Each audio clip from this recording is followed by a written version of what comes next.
I'm so excited to be recording another episode of Beauty Implementor with my co-host here, Chelsey and And today we're gonna be Hello. going over something that's so important. And it's really something that beauty business owners, I think, kind of they really focus on, which is booking out and having a sustainable business that, you know, makes money, profits, succeeds, is the business of your dreams, you know? Absolutely. Um, Absolutely. hey Erica, thanks for having me on. And I loved how you said you can have the business of your dreams. And mostly, I would say 99% of the girls I talk to, they want their dream is that they can work as their own business boss, beauty boss, make good money so that they can have time to spend with their family while living a lifestyle that they choose and not is chosen for them by working a 9 to 5. They have these big dreams and goals. And one of the ways, when they enter the beauty industry, especially lashes and tattooing, they see their goals before them. It's a clear vision, but how to get there, that's a different story. I think that is everybody's confusion. Like there's just a big question mark on everybody's forehead is like how to get there. You know what I mean? Absolutely. And it's so funny that you say that, because working with the clients that we've worked with, and we've worked with clients who are already successful and booked out. We work with clients who needed to book out, and they were struggling with it and they didn't know.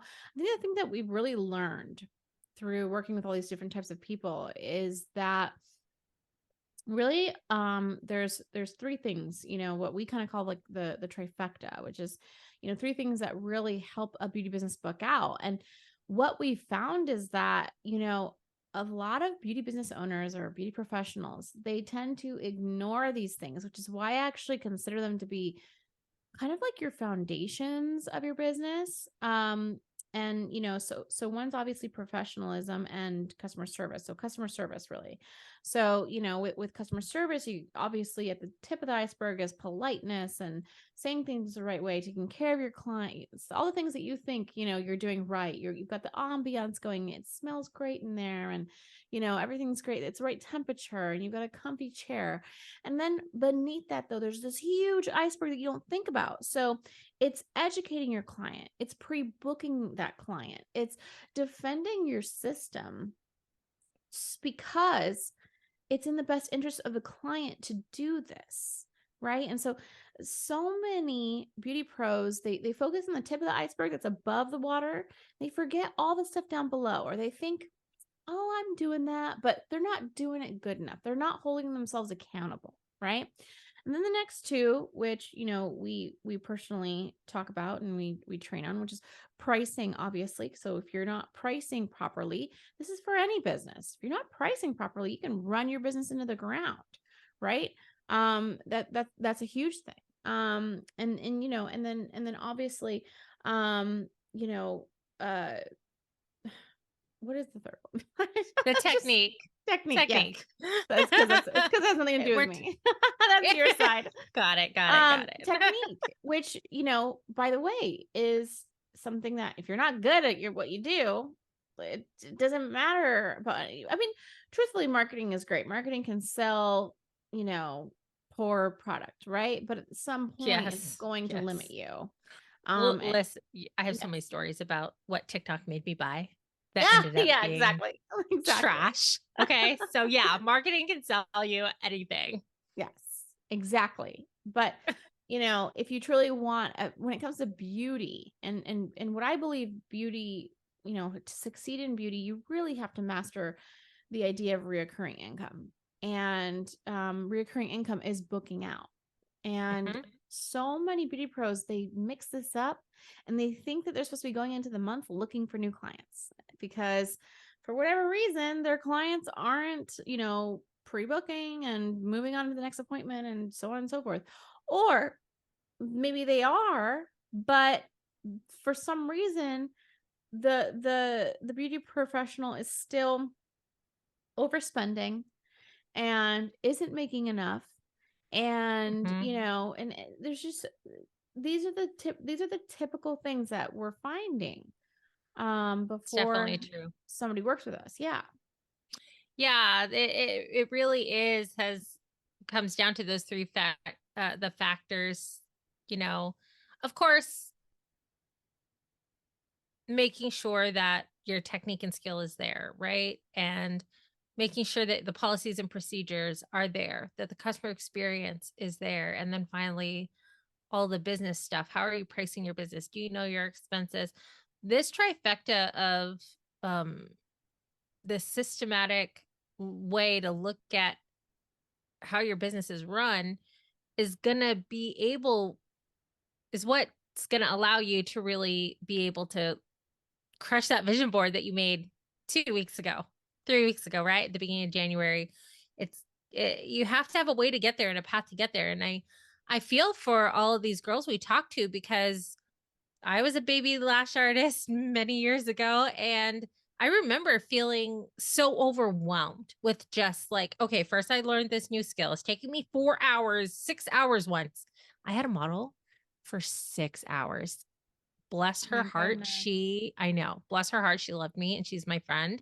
And she just laid there. And I think that's the longest I've ever heard someone have a model, but because it's taking you so long to learn this skill, it's taking long to understand what you don't know what you don't know, right? So, and a lot of these girls, they take 2 degree courses and then they're lost for a while. So, just Mhm. the skill part and being able to be good or get good enough to start charging people, that's such a big part of what is going to get you the money. But if you're trying to learn that and then trying to learn how to manage a business right away, and maybe you've never had a business before, this is the first time you're working with for yourself, and within that business knowledge, you don't know how to get clients, you're just think, okay, I'm just going to post on Instagram and I'm just going to tell some people and 5 people and maybe they'll tell other people, right?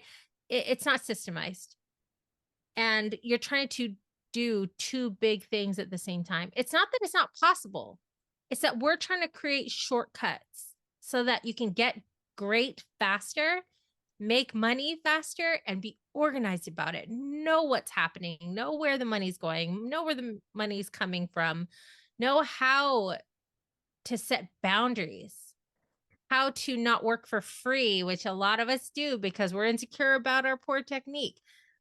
Do you have a mentor? Do you have someone who's willing to sit beside you and look at your work and tell you what you're not doing right?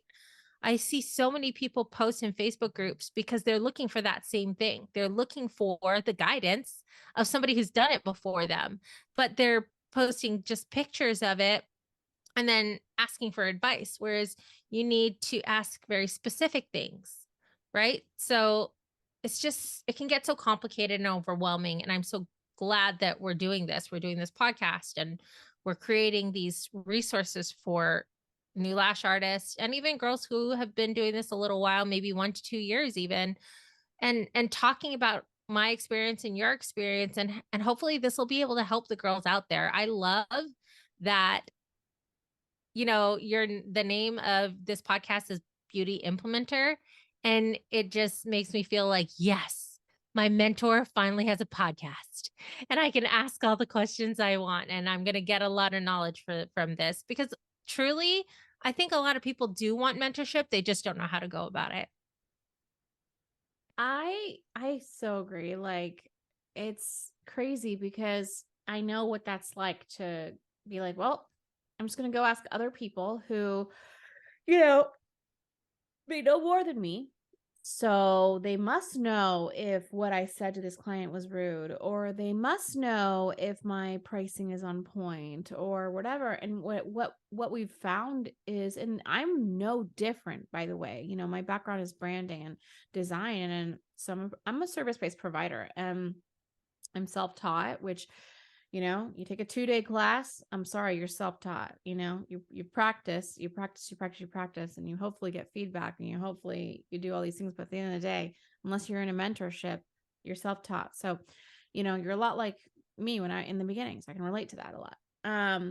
So, one of the things that I would do is I would go to Facebook groups and I would ask people, oh, my client said this, and how am I supposed to handle this? Or what am I supposed to do here? And the thing is that you're only getting such like you're, number one, you're getting an opinion from somebody based off their filter, their lens, their experience in life. Two, you don't even know if you're getting the right answer because that opinion could be wrong, or it could be meant for their area or their business and their style, but it's not going to work for you, right?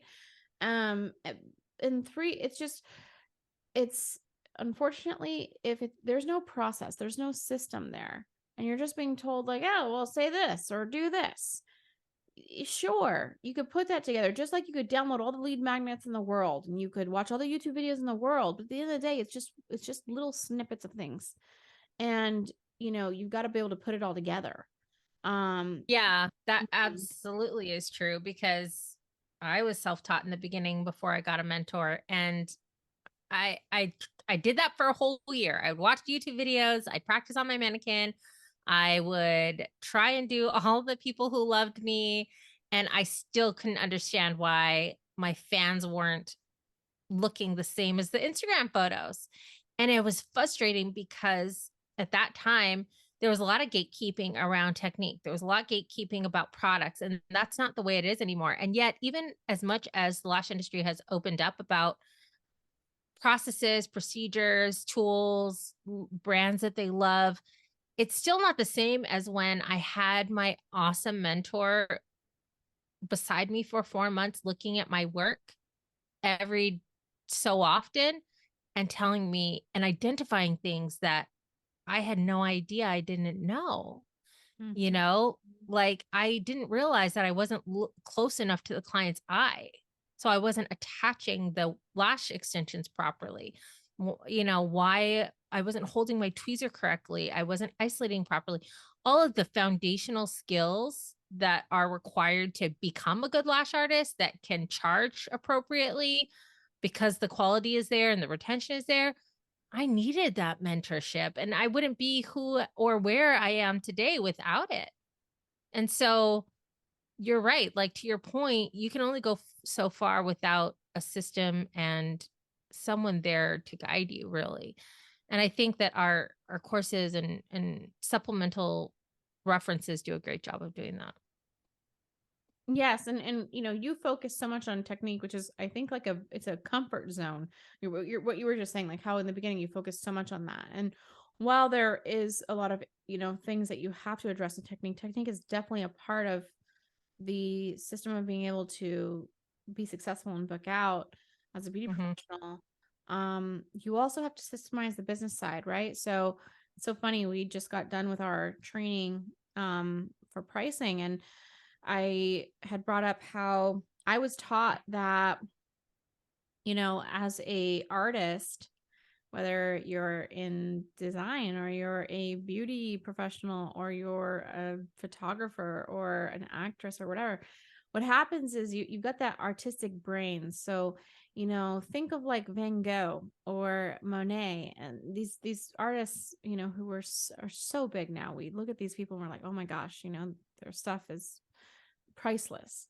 And they died poor. They died penniless, no money. They made no money off their stuff. Their stuff became big after their death. And the reason is because, you know, you focus so much on technique and being the best at that and getting good at that, that you forget that there's a sales aspect, and Right.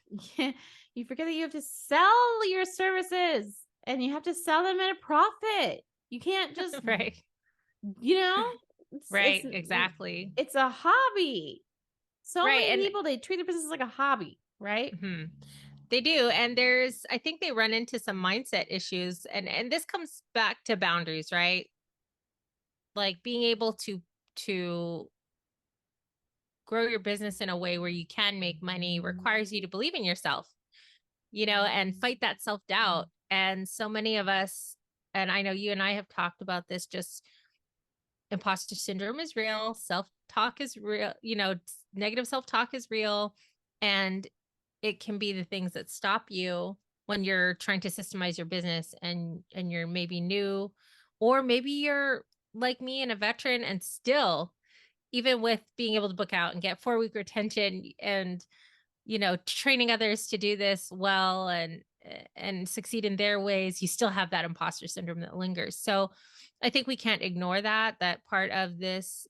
I know we wanted to talk about boundaries today and how that's such a big part of the pricing aspect and the pre-booking aspect of what we teach and help people do. They need to be able to. It's great to have all these systems, but if you can't implement them because you're doubtful or you have a lot of negative self talk or traumatized experiences that you haven't addressed, it doesn't matter how many courses you buy and how many refresher courses you take, or it's going to be the thing that stops you. So make sure that we're not ignoring that either.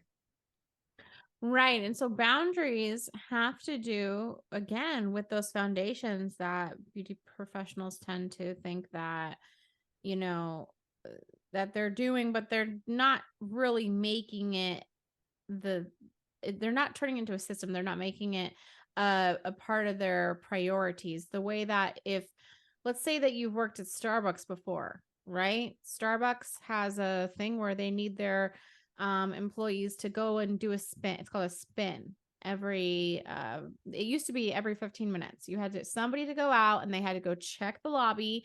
They had to check the sugar and all that and make sure. This was like before COVID. It might be again now, but you had to make sure it was all clean and everything was stocked, and that was it. That was a system that if you didn't do it, you were considered insubordinate. You got in trouble. The problem when you run your own business is you don't have these systems in place because you've been an employee your whole life. You've been taught systems, but you haven't been taught how to run systems. And so Correct. you have to systemize customer service. You have to systemize pricing. You have to systemize even your own technique. When you if there's something that you're good at and you're known for and you eventually want to hire, how do you expect that person to replicate your standards if you're not systemizing, Yeah, right? absolutely. I 100% agree. And let's talk about pricing. Let's talk about how, when you're a new business owner, what methods are super popular in this industry. I know it took us a little while to get here, but you know, a lot of common themes that I see out there with a lot of girls is, okay, I'm a new lash artist. I live in Dallas Fort Worth, let's say, and the going rate for lashes is like $200, 150 to 200 for lashes, but it's based on the design. So if you're going to get a classic, a wispy, a hybrid, they're all priced differently based on the difficulty of the design that's being achieved. Other pricing models I see is just like market rate, right? We've talked about market rate. What are other people charging? What's popular? Um, right? What are some that you see? Market rate's the main one, which is essentially it's like, well, what is market rate? Market rate is probably what you're doing. So you're probably looking at the market and you're saying, okay, my neighbor over here does this girl does Right. this influencer does this, right? That's one thing. Another thing is you may be doing it by by the services. So, Mm-hmm. volume should be this, classic should be this, mega volume should be this, whatever. Mm-hmm. Or you're saying, well, I have 5 certificates and I hired Yes. 3 mentors this year, so I must be this much now, right? When really Right. it's like I said before, Van Gogh died penniless. Van Gogh. You know what I'm saying? Like it doesn't matter how good you are. It's not a great way to choose how you're going to price your services. There has to be a formula. And there is, right? There is a formula, and the best way to really, why do you price anything that you sell? Why? You're trying to make a profit. A You're profit. trying to make Mhm. money. Okay. So I don't care how good you are. If Van Gogh was giving away his stuff for free, if he was lashing every lash because he was insecure because he's a new lash artist and he doesn't know how good his work is, so he wants to over deliver. I mean, it's still free, and free 99 didn't. It's not profit, right? So Right. I really think that Experience is too subjective It's not Correct. specific. Correct. Correct. And the more specific you can be in business, that's, the more nickel and dimes that you know about where that money's going, how much is coming in every hour, every hour and a half, and then pair that with boundaries and systems that work for you, like pre-booking and pricing for profit. That's how you grow. That's how you find success. That's how you find a profit. You can't. So I think, you know, what we teach anyway is that the hourly pricing model, I'm sorry about that. The hourly pricing model is going to be the best, most accurate way to find how much you're making, how much you should charge in order to meet all your business expenses and grow your business, and how much profit is actually being made, right? When to raise your personal salary, when it's appropriate to raise your prices, and then putting boundaries and systems in place behind that and correct dialogue behind that, right? So there is a way to make a profit through pricing. It's the hourly rate is the most effective way to do it, right? Do you want to talk about that a little bit more? What do you think? Yes. So, hourly rate, I was taught hourly rate first, and I avoided it as a, a service-based provider. Oh, I think a lot of Um, people avoid it. it's intimidating. Like, Yeah. it's hard. If you're not something you've been done before, you don't know how good you are.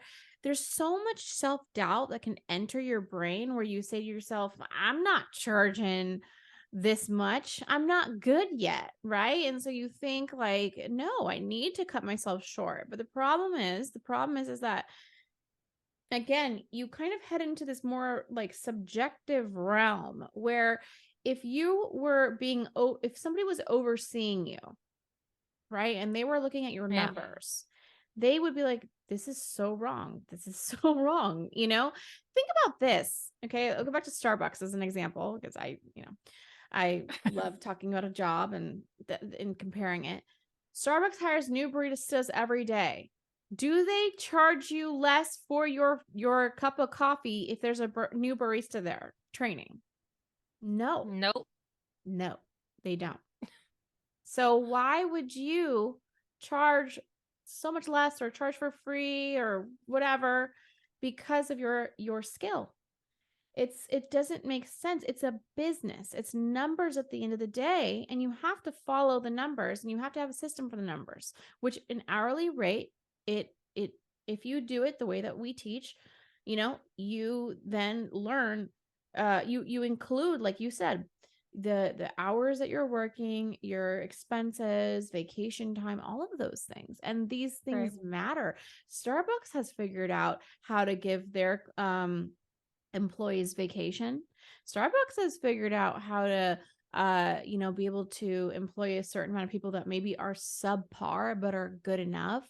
So why is it that you are essentially like destroying, not to be dramatic, but it's destroying your business by charging less because you feel like that's the best way to go, right? Right. And I agree. And I do think that it's so much, it comes back down to mindset and feeling overwhelmed and feeling like you don't know what you don't know, and then not putting into motion the actions to find out.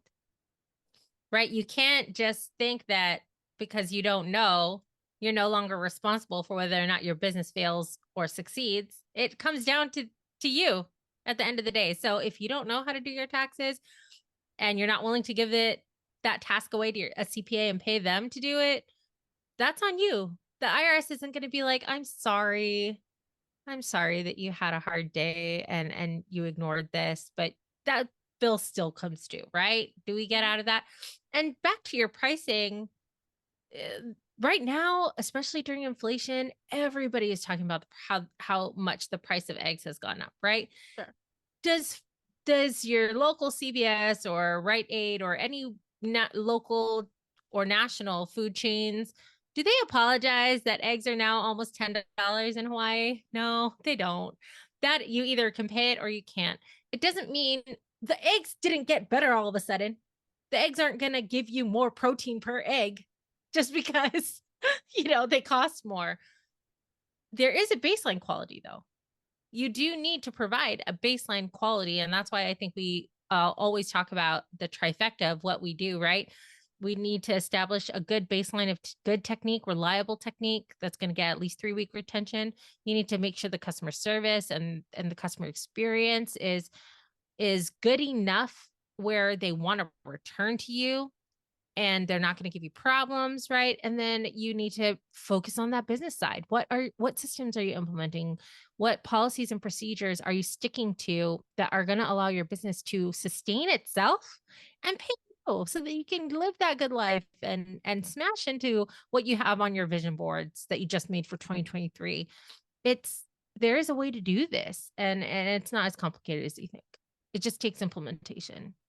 Yeah, I kind of go back to my like my redundant thing I always say to all our clients, but it's like, are you being proactive? Are you being reactive to your business right now? Mm-hmm. So are you reacting? Like I can't tell you how many lash artists or brow artists I've talked to who are so reactive, who hire they don't even know that it's, or they know, but they want to solve the technique and pre-booking and customer service and pricing problem with well, I'll just hire an ads guy, right?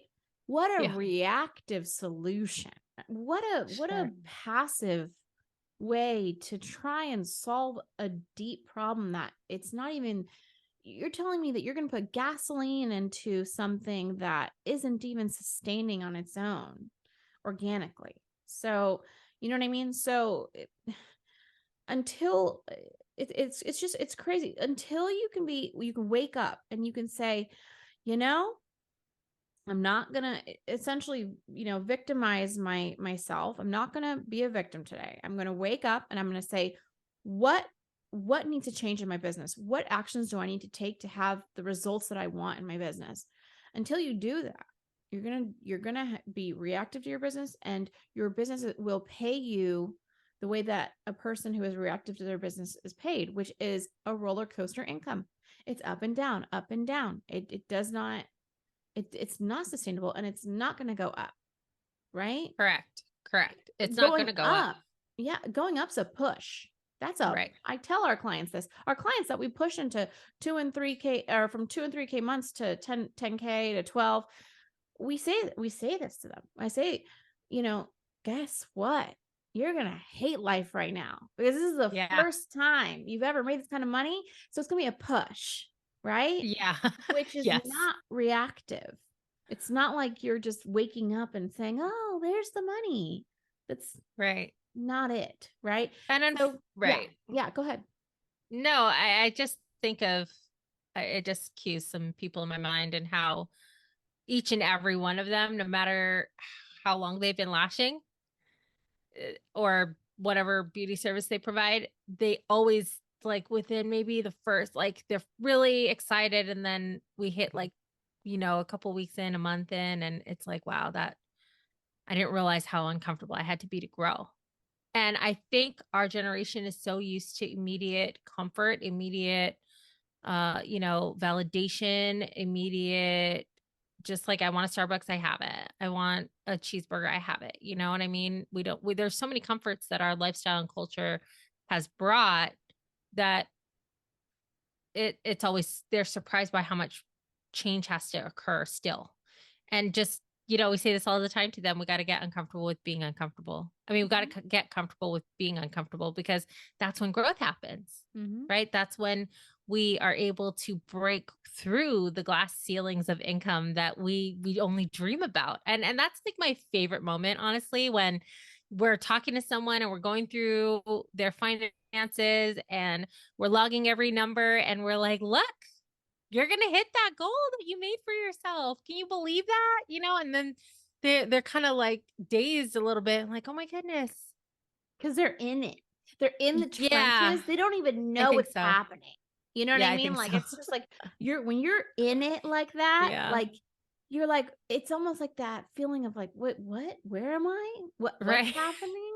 Like that's how it has to be in the beginning. And then yes, there's a sustainable, the best way to it's momentum. Okay. So it's like, so the majority of fuel for an airplane is used during takeoff as it's being pushed Right. up into the air. So again, that let's say it's cruising. Let's say the commercial airplane is cruising most of that flight. That's because the majority of that which it's more comfortable at that position, right? The majority of that effort was in the beginning, was in the push up. And so, Right. and again, you're not even going to get to that point if you don't take care of these foundational things. So you could say to yourself, oh, well, I'm a hard worker, Erica. So everything you're saying, I do all these things. I wake up every day and I stress and I, and I think myself Sure. to death. I'm always thinking about my business and I'm always, I've got business cards. I do all these things. It does not matter at the end of the day. All those actions, like I said, is might as well not hire an ads guy, because it's not going to do anything if these foundational things are not taken care of. And so that's why figuring out your hourly rate is so freaking important.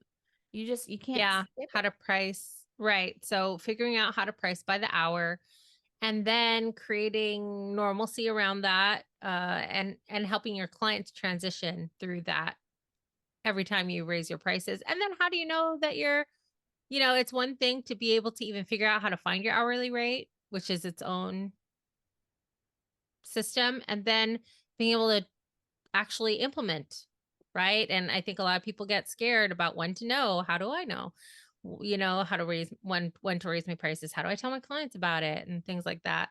And so when we focus on hourly rate, what we're doing really is analyzing the business income or the business money flow. Let's talk about it like that. When we're focusing on being able to break down per hour how much you're actually making, it's because you've already looked at the business income, or the money coming into the business, and the cost of running your business. And you are able to work out those numbers and then add in, what you need to pay yourself at the beginning. Maybe you can't afford to pay yourself the $40-$50 you think your time is worth, but you need to start somewhere. Um, and then you add that in, and then you're able to divide it by how many quarters of an hour you're giving to your clients. And that's where it comes in, where you need to know how long it takes you to do lashes. If you're taking 2 hours to do your lashes and you're charging $160 for that service, you're making about $80 per hour. Okay, if you want to work backwards, do all your expenses, your rent, your supplies, your electric bill. Does that all fit into that $80 plus your salary to start out, your insurance? And that's what we mean when we say find what your hourly rate is. Because when you know how much it costs to run your business, then you can decide how much you can charge. And you need to also know how long it takes you to do the service, quality service, how much you can charge. And that is going to bring in a little bit of what the market is charging, right? If the market is charging on average 150 to 250 for fills or full sets, then going outside of that is you just need to know you're taking on more risk and you're going to get a different quality of client. That may be what you want, right? I don't know. What do you think? I see nothing wrong with doing a comparison. Once you have the data of what your business has to have to survive, there's Mm-hmm. no problem with comparing that then to market research and saying, well, Right. I could still profit a little more. I'll give you a great example. My husband does drop shipping, and there are products that some of them are upwards of 300% profit. 300, because the market says it's this price, right? So we're Correct. allowed to raise it by that much. But that's not the basis of our business. Our business has to first make sure that it can sustain itself. So we're going to Right. at least have that starting point, right? And what this is amazing. If you are in a position where your business to run, the starting point is a lot lower than the market, oh my gosh. Like, you can out earn the market because of all the crazy specials you can do, the deals. It makes marketing fun at that point. But how do you know, oh, I can do a 50% off sale, or I can do this and be this aggressive. I can launch a membership and only charge this month. My husband goes to a chiropractor who I used to get charged with insurance 300 to 500 a month for my chiropractor when I was younger. Mhm. My husband goes to a chiropractor. It's a some kind of like a franchise. 99 a month. My husband goes once a week and he gets cracked. 99 a month. But and I was like, how is that even sustainable? How is this even possible? They know their numbers. They've created it into a system. It's replicating. They are selling the franchise now because and they're able to beat the market. They're able to drive other chiropractors out of business with their $99 special. And you can do this if you learn your numbers, right? That's right. I have another great example, also a chiropractor here where I live. He charges for people who have insurance and want to use their insurance. He has those clients as well. However, what makes his business very unique and widely known is that he has something called the Honor Box. And I guess I'm shouting them out right now, but it's called our Honor Box Chiropractic. And for those who can't pay, who have no insurance, but still need services, quality chiropractic services, he just has a box where they put in what they feel the services are worth and what they can afford.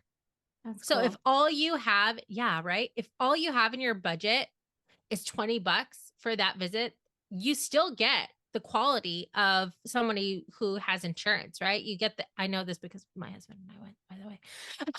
Okay. So we still got x-rays, we still got an adjustment, we still got a return visit.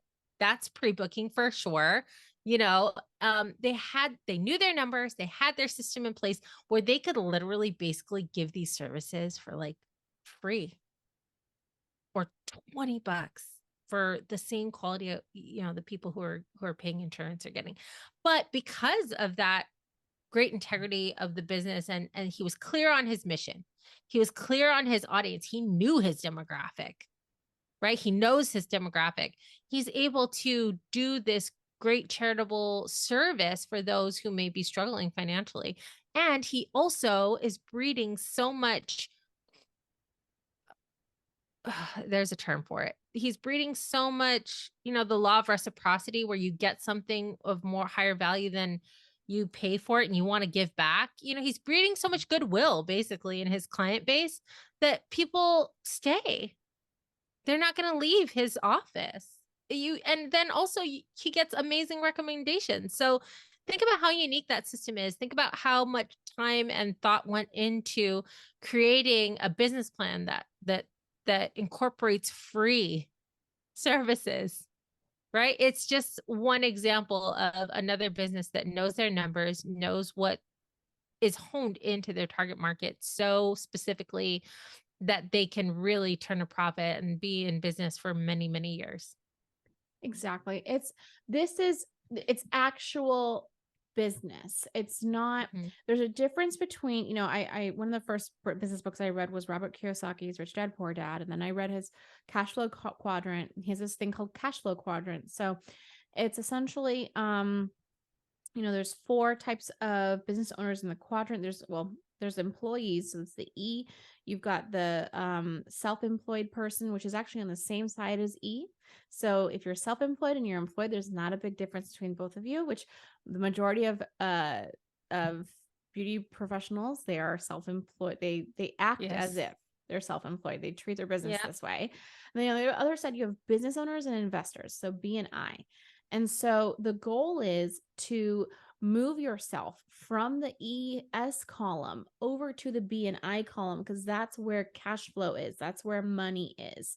And so ever since I read this book, I think I was like 18 or something when I read this book, I've always been very interested in that and moving over to that side. And so I've always been very aware of the fact that, gosh, as a self-employed person, when I first started in design and I was again, just a self-employed contractor, there were decisions that I was making that was not serving, my business, it was me heading it back into my comfort zone of being an employee and not knowing, right? And so the truth is that the thing is that now I was able to push into some decent numbers with that with those habits. However, what I'll tell you is that I was always hustling. I never got days off. I was always so busy. I luckily knew how to always bring in new, but the having reoccurring revenue and stuff, that was something that my business really wasn't really taking advantage of as much as it could have. So I could have freed myself. I was a slave to my business, which is what an employee is, right? Yeah. So 100%, yeah, except without the oversight, yes, without somebody saying, "Hey, you can only work from 8 to 5." Right? And right. how many times have we heard this self-employed say, "I work all the time for my business. I have no rest." And I think that's why you see people give up, Mm-hmm. because they don't know how to implement proper boundaries for themselves, like we were talking about before and are going to talk more about. They don't know how to schedule in rest. They don't know how to schedule their time. They don't know what they don't know. And they're honestly, they're so hungry. Everybody is. I remember having this feeling, just being so hungry for something that's going to work for me. How do I get 3-week retention?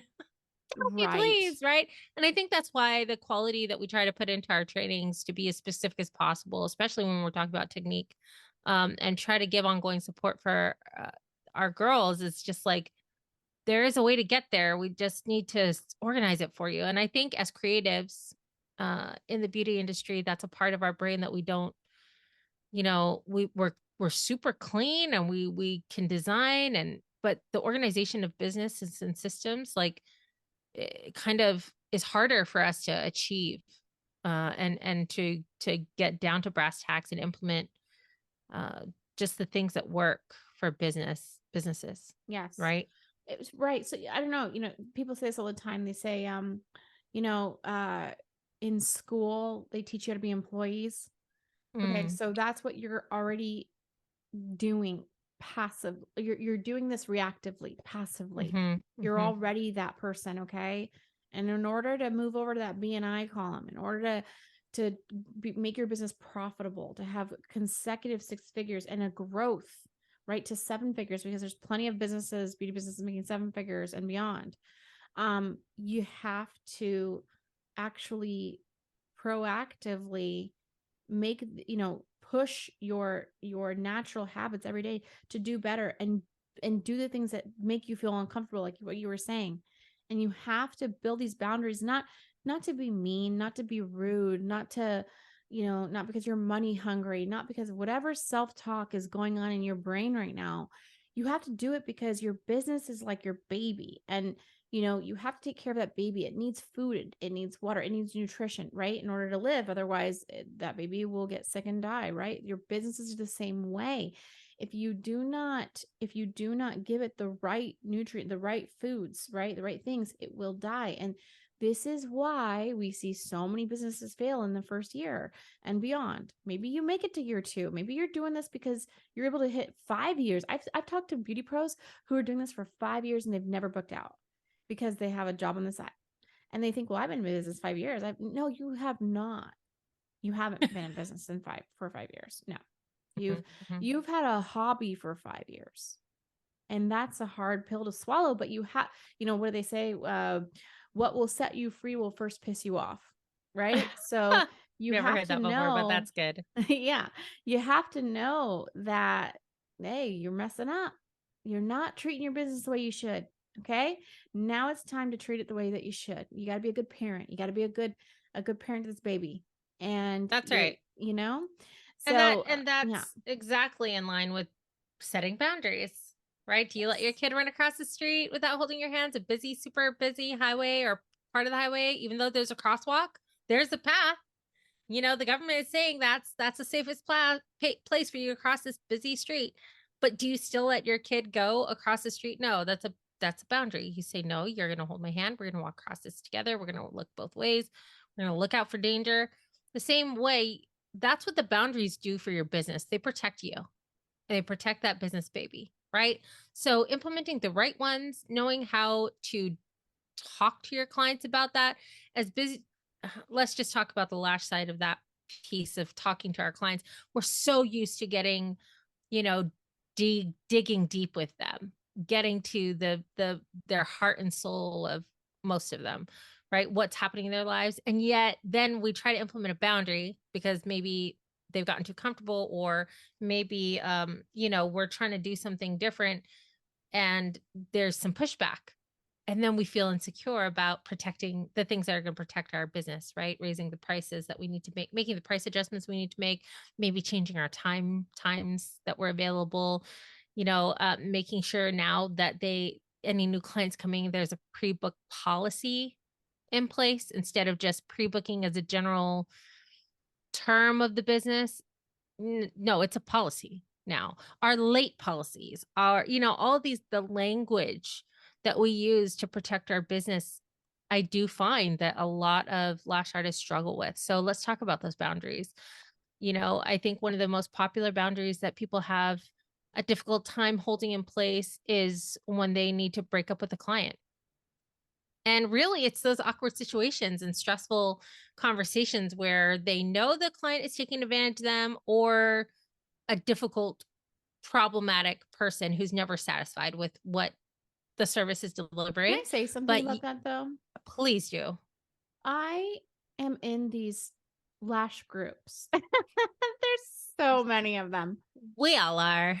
I We all feel are. like the firing of the client happens too much.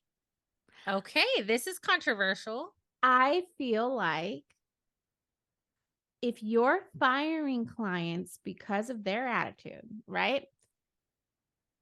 And this is happening often, or this is happening, you've done this more than twice in 6 months. That's my opinion. Okay. You should really not be firing people that No, often. that's too much. This should be That's a too rare much. thing. Correct. You number one, you don't have those boundaries, like you said. There's no policies, so this person can do what they want to do. In fact, you've probably trained them, because you train people how to treat you. You've trained them how to act this way, Hmm. right? Yeah. Two, I'm sorry, but have you ever stayed at a hotel and maybe something wasn't working right? I went to Vegas a few months ago, and my I wasn't very happy with, like, the phones weren't working right, and there was a few other things, and I I messaged them and they handled it. They didn't say, "You know what, miss? We don't like your tone. So we're going to let you know that you can't come back." Right? Sure. If you don't understand how to handle an upset person, I was just dealing with this with ClickUp, for Christ's sakes. I had an issue with, for the past 3 days. I've had an issue with ClickUp, and you know what turned out? I was livid. I just needed to restart my computer. Oh Stupid. no. And I was livid. Okay. And these people, they took it. They were like, you know what? We totally get your frustration, because we know how important your business is. We're trying to figure this out with you. They were going through the steps with me. We were going through all these steps. Finally, they're like, you know what? We had another client who just happened to have this issue, and they restarted their computer. Do you mind trying it? And I tried it, and it fixed the problem. And you know what? They didn't say anything about my attitude. They didn't say anything about anything. They were like, you know what I'm saying? Where you find Yeah. this whole firing thing is not in these successful businesses that know how to handle people. You actually Sure. find this in the self-employed. You find Sure. this in the one man shows. The one-to-one. Yes. And I That's where think you there's a find reason for this. that. I think there's a reason for that. I think, one, you do have to spend a lot of face-to-face time with this person, right? So it's like an hour and a half, sometimes an hour, sometimes 2 hours. So if I think there is a way to, through boundary creating, like we're talking about, really make it so Keep them in a that, box. You keep them in a box. right, so that you don't have to, because people are always going to fight for their interests. They don't want to pay Of course. more. They want the fullest lashes they can get for your time and amount, right? So what we can learn from your experience in Vegas is that if we need to do everything we can to retain the client before we disconnect from them, if and then really set the And I'm not, parameters for breaking up very yeah, and specific. I'm not saying there aren't Karens. I've fired Of my like I said, I've course. fired my fair share of people. But if Right. you're firing like every few months, you Right. Yeah, have a no. problem.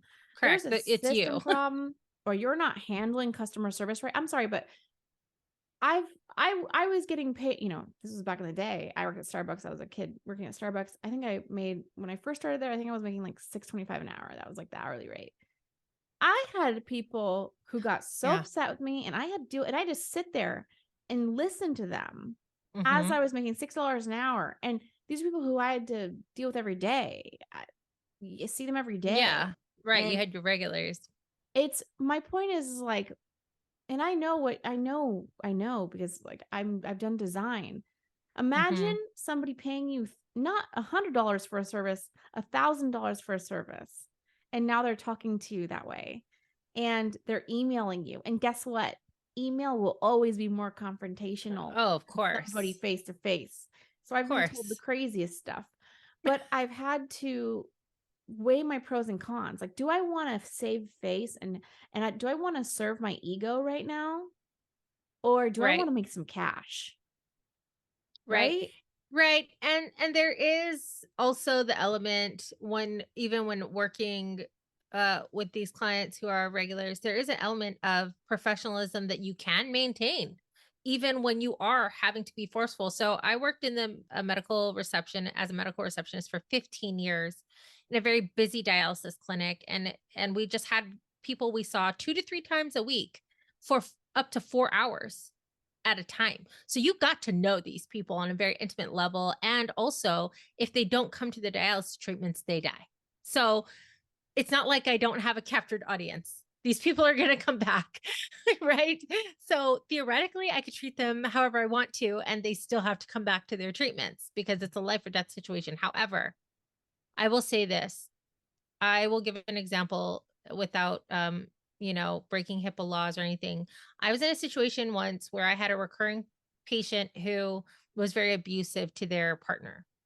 And as long as the conversations were quiet and personal and private, even though he's in a very TV, they're in a public space, they were trying to keep it as private as possible. However, it escalated one day to where what the patient was throwing bottles at the partner from across the room, and they were full soda bottles, and yelling and abusive and just the harshest situation. And if you know anything about dialysis, there are usually in this particular clinic, there were 24 chairs and 12 on one side and or stations and 12 on the other. So literally they were in one corner of the room taking the full soda bottle and threw it, just launched it at their partner and almost hit another patient. The partner is so used to this and desensitized to this behavior, they didn't even look. They didn't even turn around. They just walked out the door.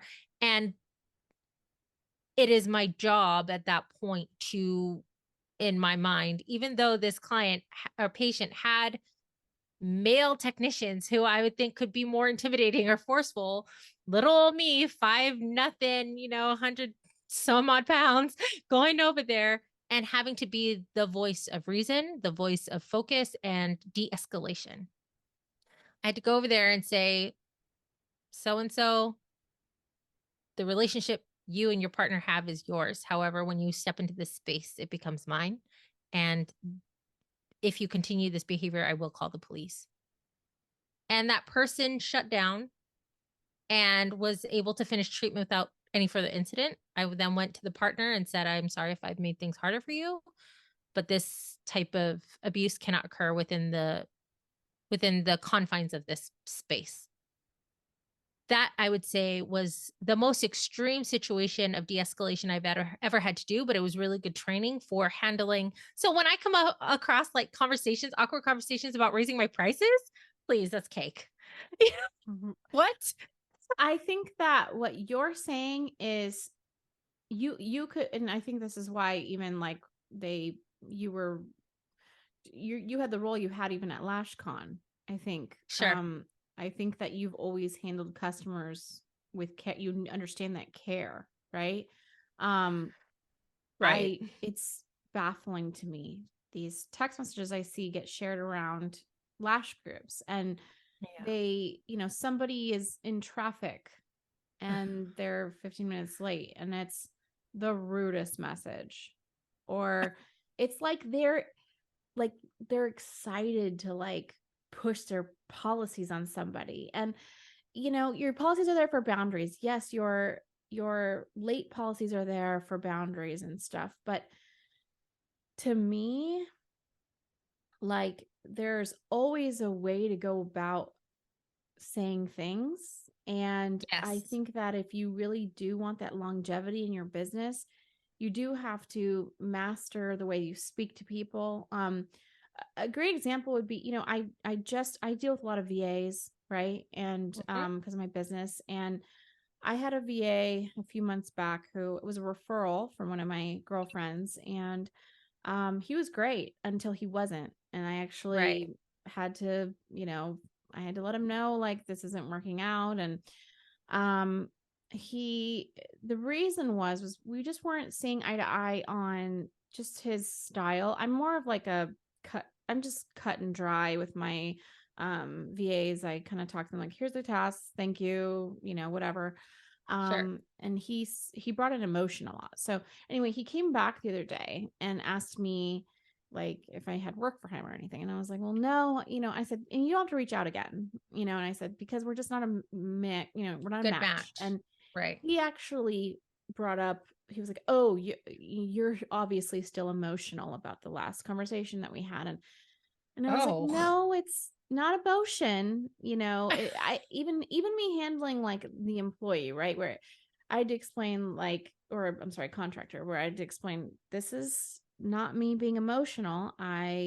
It just isn't working out dollars and cents for my business, the way that you run things. So, and it's funny because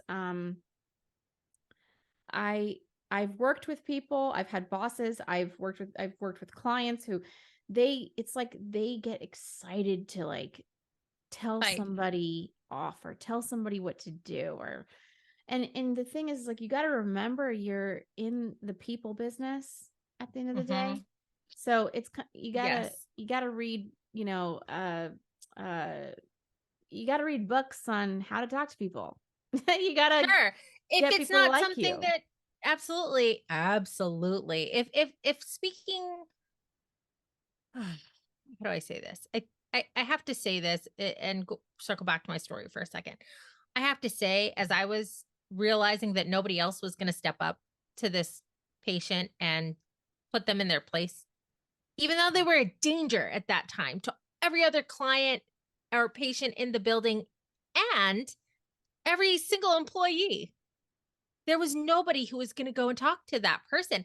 And so when I see others being hurt or abused, it creates a visceral reaction within me. I was literally nauseous and shaking before I went to talk to him. So emotionally, I had no reason to be respectful. And I'm pretty sure my manager would have justified if I just told him off and threw F bombs and got to his level and got to the place where that person was coming from. But I had to control every impulse in me to just tell them off and create further escalating the situation, right? So I think that that's what we're seeing in these text messages. Sometimes the backs and forth is that there's no, you know, sometimes there's just not that level of professionalism because the emotions aren't being tucked away because they're offended and they're trying to And stick up for themselves. they're not seeing it like a business. So like imagine Sure. if you weren't the one sending those text messages, it was your employee. Yeah. Now you're holding that employee accountable for their attitude. Except for that Correct. employee's you. You're an employee to your Correct. own business, right? So, Absolutely. and don't get me wrong, I've had my fair share. I was a bartender, for Christ's sakes. I've Sure. had my fair share of screaming at people and kicking people out and all sorts of stuff. So I've 86 people. I've done it all. But Sure. like, with beauty, it's humbling yourself and saying, you know Sure. what? there is a girl down the street who can do a good job too. And I should be grateful for what I have. And unless the person is making you sick, you know what I mean? Like Right. Unless they're abusive they're or genuinely like, repetitively. yes, and like I said, I've fired my fair share of design clients too. Mhm. Um, but it's very small because I can tolerate a lot. I really can. It doesn't Right. bother me. So rather Right. than just saying, well, I'm not putting up with that woman power, you know what I mean? Like, I'm not going to let anybody talk to me that way. Maybe work on you and learn how to tolerate things a little bit better. And Sure. because it won't be the last time. And trust me, there will be times where you mess up. It Right. won't be that person, it'll be you. And you've got to be prepared Yeah. for that, you know? Right. And listen, here's a good rule of thumb. If you're not booked out, quite far. I'm going to say 8 weeks. Okay. 2 months. If you're not booked out 2 months, you have no business firing clients unless I they're agree. literally hitting you. Are I they hitting you? Are they agree. throwing things at you? Are they picking off their lashes and therefore they have no more lashes? If you don't have that key indicator, like you're booked out 8 weeks, please try to hold on to them because there will be a time when you can let them go if they really are in that intolerable.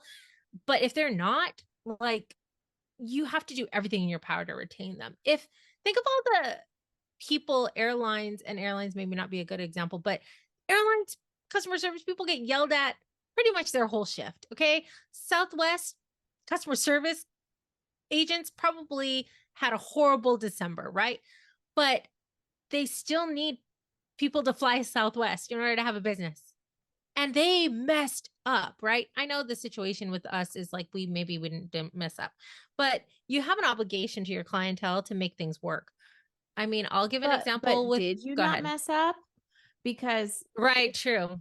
if you had policies in place, or let's say I saw a girl the other day fire a client because that client was a talker, and so her eyes were closed but were kind of like moving the whole time. Yes, And yes, so yes. they ended up texting them later saying, "Hey, you know, I don't know, do you think we could like fix this a little bit? There's a little bit."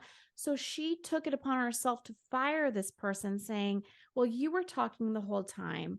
I don't feel that you're a good candidate for my business. You need to learn how to be a good client. Have a great day." Wow, wow. But this is not like a one time. This is like every day I see messages like this where I'm like, "Oh my god, if you knew that you can either set a policy of no talking and you just like nappers and that's the type of people you want to bring in, Yeah, yep, or I'm sorry, you knew this person's a talker. They paid, and if you had the right pricing in place, you would actually say to that person, "Oh yeah, come in. It's going to be an extra $15 though."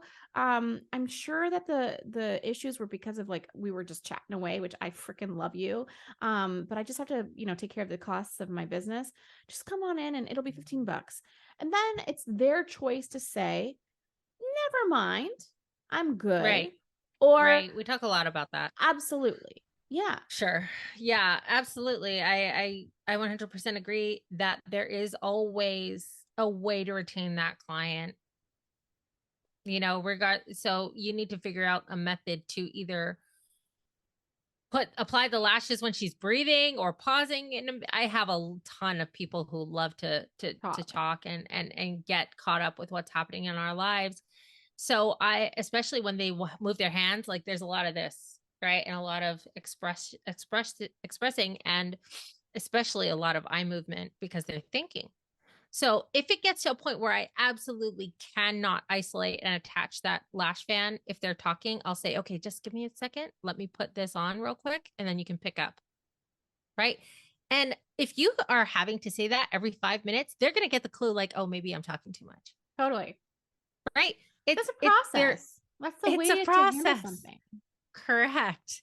And like I said, I think the overall theme with this boundary of firing or keeping, retaining your clientele, you need to find those processes. You need to find the things that work for that each individual client. We pride ourselves as lash artists of being able to really dig deep with each client, whether we're designing for them a special lash set that works unique. I have a client who has Bell's palsy.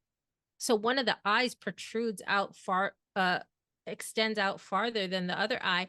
I designed completely different from one eye to the other to create balance, because if not, we don't want to accentuate that off balance look. And, you know, you pride yourself on being able to do things like that, because the whole point. Accommodating. Oh, absolutely. Not only Mhm. accommodating, going to the next level to give them lashes that just really focus on the beauty of their face. It's like wearing a good dress.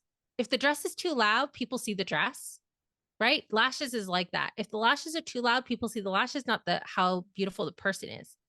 When the lashes are created correctly and designed correctly, people see how beautiful the client is instead of the lashes. So you're priding yourself on all these things, but then you're cutting your nose off to spite your face because you had a rude interaction, or they were late 5 minutes, or I'm not. So look, if you aren't booked out 8 weeks, please don't fire your clients for nothing. Or like, you don't have to be so, yes, have boundaries in place, but if this client usually is normally on time and usually keeps their appointments, you don't have to fire them because they were, didn't show up one day, or charge the full cost of the service. And then some people push back, but other girls do that in my industry. Okay, but you don't know the inner workings of their business. You only know the inner workings of your business. So can you afford that? What else are you going to Right. do? If they don't come in, what are you going to do for that hour and a half that's going to make as much as money? Are you going to go Right. Instacart? Are you going to go do some door dashing for that hour and you're going to make $160? I don't, Yep. you need to think about these things You have before to compare the contemplating cost of firing losing the someone. client and Mm-hmm. compare that to, you know, changing your policies and, you know, deciding that, yes, this person's 10 minutes late. So the next client, you're just going to you're going to book 10 minutes later.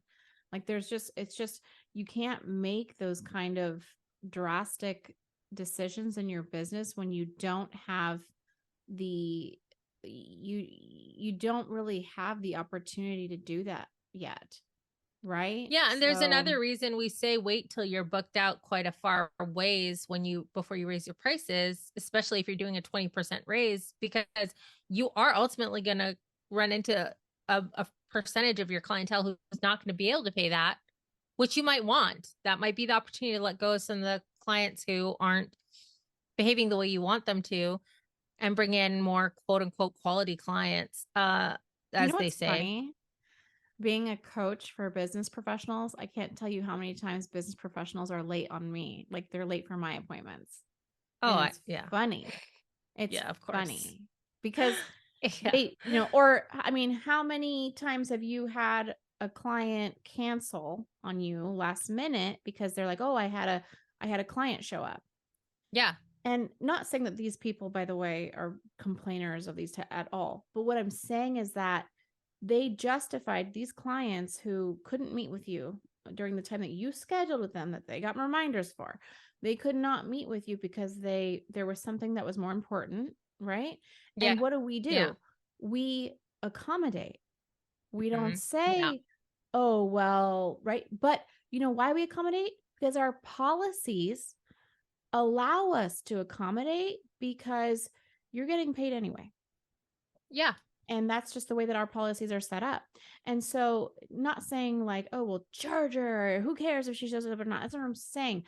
What I'm saying is that, each client's different. In the beginning, yes, when you're booked out, there's somebody that's bugging you. Sure, get rid of them. You can afford to get rid of them, right? Right. I've gotten rid of Right. people when I didn't need them. I've allowed people to, I've been a little ruder to people when I was making a lot more money because I could afford to tell, like, Sure.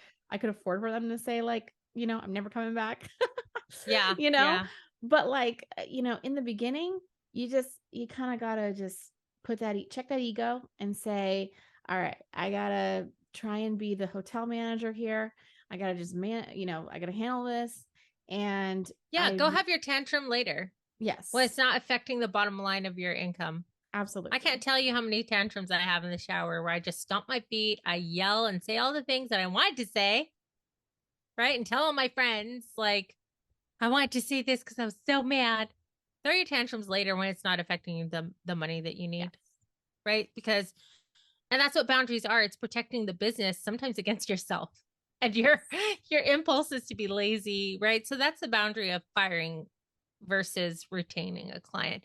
But what about boundaries on how we, you know, our cancellation fee policies, right? Boundaries, that's another boundary. So this is another one people get confused by, like how, the 24-hour no show, no call fee or the same day. To me, a same day cancellation is just as enforceable. I think 24 hours is a little bit, I mean, that's considerate if you can cancel in 24 hours, maybe make it a lesser fee. But yeah, you should have that in place. And if you do have that in place, you don't necessarily need a pre-booking deposit. This is something else another clients talked to me about in their policies. Like, why do you need a pre-book deposit if, you know, you're gonna have that same day cancellation fee anyway? The pre-book is so that they secure, you're gonna put that money towards their appointment. So why not have them feel like, oh, I value you more than I value a pre-book deposit that really isn't necessary. So those are just some of the, I know we're going long. Those are just some of the policies and I boundaries I like want to that. talk about. As a client, I actually get I've gotten annoyed in the past by deposits because it's just not a thing. It's like, okay, hold on, let me go find my debit card, if it's on the phone or whatever. Um, if there are ways to and it's not always the best customer service, in my opinion, because you're essentially going from the start, you're saying, I don't trust you. Right. So I had a client who she was a coach, and she required that all of her clients give an ID, like an ID identification, to prove who they Oh, were in comparison to like their paperwork. And I was like, wow, wow. I've had plenty of coaches. I've never actually been asked for my ID. That's, but she's like, I don't care. I don't want um them going to their banks. And it's like, well, you're kind of setting yourself up for that if Right. you're doing that. You're saying, well, you're probably going to do this, so I'm going to cover my ass. And Yeah. when really, like, That's a good verbiage. example. Yeah, it's so, in my opinion, if you can do something else besides taking a deposit, do it. Of course, I know things are different in different sides of the country. So in some areas, some people, they like to be a little scandalous, and they like to take advantage of people who don't put down deposits or whatever. So, or, I know that the big one right now is fake credit cards, you Yeah. know. Or credit cards that have no money on it. Yeah, it's weird. Like, yeah, so That happens a lot in certain states where they have really harsh cancellation. Like they mhm. charge the full price of the service, 100% if you cancel same day, no call, no show. I don't think it's actually legal, which is crazy. Oh, Yeah, so we should let people federally, know. federally it's not legal to charge 100% if there was no service given. So I believe what you have, and that's why a deposit's great, but I believe what you have to do is charge just a little bit less, and it justifies the costs of, the spending Running of the business. actual appointment or whatever. But yeah, I know Wow. it's interesting. I Are know, you and this is what I'm listening, talking about. people? You learn from somebody in a Facebook group, charge 100% because you deserve that money, and then you find out, oh God, Oh my I'm getting a gosh. charge back, and I'm going to lose this charge back because this isn't supposed to be happening anyway. You got Ugh, to make sure that you're asking the right people who know what they're talking about.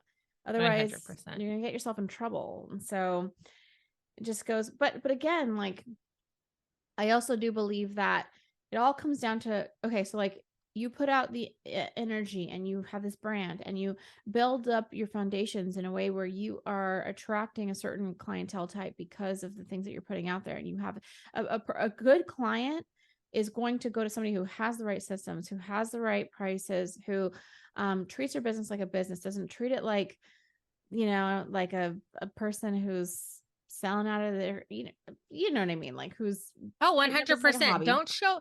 And this is the thing that I feel we can all, as if we want to be treated like professionals, and that we give the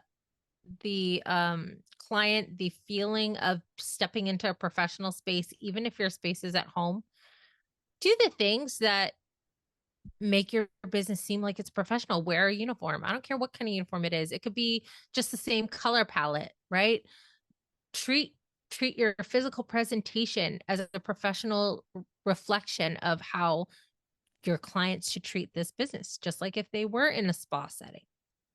Yes. You create the experience that they're going to have, and you set the tone for that, right? Don't just feel like I'm a business owner, so I can dress the way. Yes, you can. You can dress exactly however you want to. You could freaking lash in the clothes that you slept in. Okay. And then you're going to get treated that way. It's going to be a casual relationship that you're setting up. So please don't be surprised when maybe your clients treat your business casually. And then if you're not giving them a sense of professionalism to the level they expect and the value that comes with a $300 service, why aren't they going to go to Lily down the street who's half your price? Absolutely.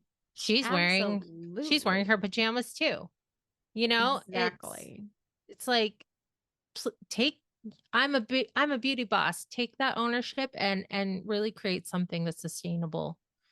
So I'm glad we covered those boundary topics about boundary and boundaries, because I think it's something that needs to be addressed, not just how to even tell your clients that you're going to raise your prices, but those are so common, the boundaries and the policies about like same day cancellation.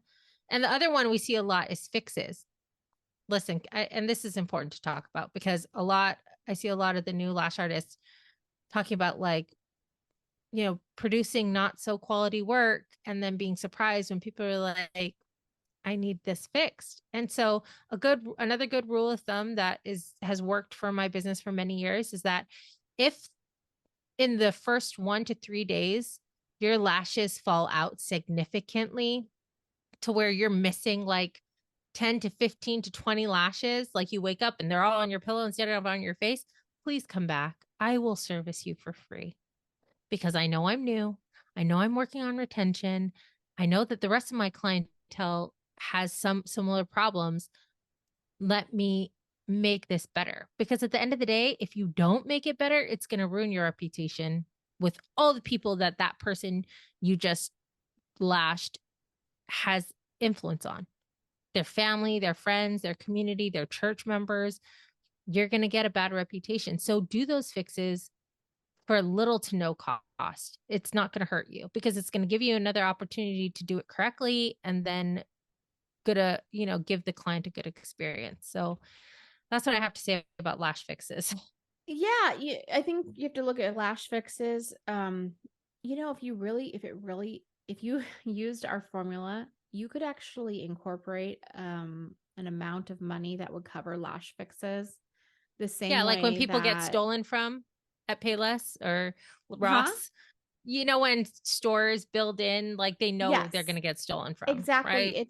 There's a It's a term for this, loss, prevention yeah, it's a fee or loss cost. category. It's Correct. they work it into everything so it ends up working out. Like Walmart knows that people are just going to walk out with a certain amount of stuff, and it's mostly their employees, which is crazy. But they know that this is going to happen, so they incorporate it into their pricing and Right. their Walmart. So Yeah. there's a way to fix everything so that you don't feel like you're trapped and servicing people, And and it's a if common mistake it, because the lash artist will tell you in the Facebook groups, like, no, don't refund her money. No, don't fix it for free. But, they're not right. Especially if you're new. You need, Yes, we're not responsible for what the client does when they go home. Yes, maybe they sit there and pick their lashes, but there are indicators that they're doing that. Or maybe they're rubbing them out at sleep. Listen, my clients go surfing right after I put their lashes on, and they still have 3-week retention. You have to, yes, you can't rely on what the client is doing at home. You're not there with them. Okay. But you still have to take ownership of the part that is yours, the application part. So don't give that away and just put all of the blame on the client, because when you're new, that's not the case in 90% of the Mm-hmm. issues. I'm sorry, right? It's you, babe, you know? So fix it and get better at what you do. Absolutely. It's just not being defensive, knowing that, hey, listen, knowing that your customers are human and that you have these same issues too. Like I said, it happens to us from it. Beauty professionals are not in the clear and never do these things. It's a Right. human thing It to is. be 10 minutes late or whatever, right? Yeah. And it's just being empathetic towards that and working it into your policies. If this is happening to you and it's half of the people, you don't fire half of your clientele. You figure out something. You either adjust your policies or you work your schedule into work through that until you book out and you have people who, are the type of people that you want. Yeah. So it just is what it is. Beggars can't be choosers in the beginning of a business. And so, that's what I have to say about that. And I think that as long as you focus on strong customer service, you have the solid pricing, that you have data that proves that it's sustainable for your business, and you have the right technique. And when we say customer service, we do talk about the stuff that we touched on, but it's also educating that client, ensuring that they're pre-booking, ensuring that they're taking care and they're maintaining those lashes and not picking at, just all the things that you teach them. And yeah, you're going to have a solid clientele base that turns into reoccurring revenue where you don't have to worry about the next month because you know who's booked. Yep. And and that's what you want. And then you end up like Chelsey and you have people pay 6 months at a time. It's a nice thing to have. Yeah. You Yeah. can implement these things. But, that doesn't mean that, I mean, they're nice cash injections, but they have to be allocated properly. So And that's a it's, whole nother thing. That's a whole nother yeah, thing. But let's talk about it. But I think that's a good place to end, because we've covered so much here, and given really great advice on, how to really identify if your boundaries are working for you or if they're just losing you clients, and can you afford that right now? And then setting up a structure of your business where, there's ownership, there's accountability, there's data, all those things that you need to be successful. So I really hope our listeners have enjoyed chatting with us for a little while, and can take some absolutely. of And these if these are the things things and that you're implement it. struggling with, um, Chelsey and I have been working really hard on extremely affordable courses that you can take Yes. advantage of. Gonna be So less than your Starbucks coffee. we Okay. will, We yes, want we'll you to have make access. It's gonna sure be to cheaper than include your those eggs. links in with the podcast. And if you are happening to watch this somewhere else, or you're watching a little clip or something, you can always go to my website, erikaglam.com, or you can go to either one of our Instagrams, Hmm. which mine is Real Erika Glam, and yours is, do you want to spell it so they know? Yeah, it's Lehua Lashes Hawaii, Lehua Lashes, Lashes Hawaii, Hawai on And just Instagram. learn, yeah, and then just learn more about the resources that we've included to really focus on helping beauty pros book out into six figures, because truthfully, you are closer than you think. You have You are. just yes, we have helped so many beauty pros, take care of this and push into this in 3 months. I mean, it's It's insane. incredible. It's so doable, and you just have to make the right Yeah. choices for your business and treat your business like a business. And so, yes, with that, we'll go ahead and close this out. Make sure to subscribe to us on Spotify, wherever you like Mhm. your podcast, Spotify, iTunes, all of it. We're on everything. We're on everything. So, And we're here to help you. So yeah. So with that, I'll close this out, and I appreciate you chatting with me today, Chelsey. absolutely. I look forward to more interviews. So we'll talk soon.